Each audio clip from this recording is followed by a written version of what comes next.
Hay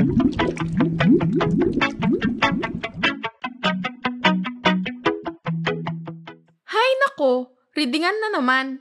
Magkano kaya babayaran ko ngayong buwan? Kabayan, alam mo ba kung ano to?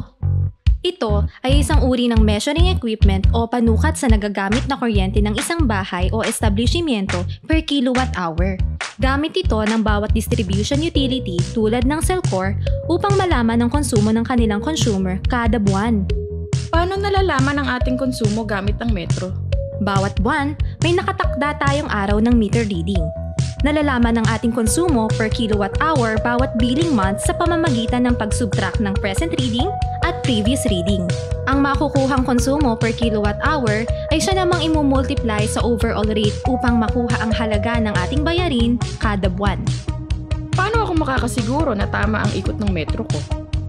Nandyan ang seal ng ERC o ng Energy Regulatory Commission sa bawat metro bilang patunay na ang metro ninyo ay sumunod sa standards na ipinapatupad ng ERC. Kapag mayroong ERC seal ang inyong metro, ibig sabihin nito ay dumaan at aprobado sa accuracy test ang inyong metro.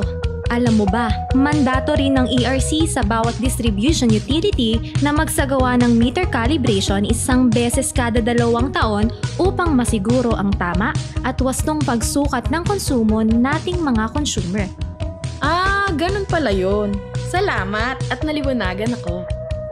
Kabayan, mahalagang malaman natin na mayroong proseso at panuntunan na sinusunod ang ating mga distribution utility sa pagseserbisyo sa atin.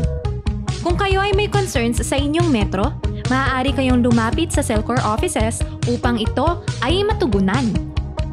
Tandaan, ang kabayan na may sapat na kaalaman, panatag sa bayarin at hindi malilinlang ng sino man.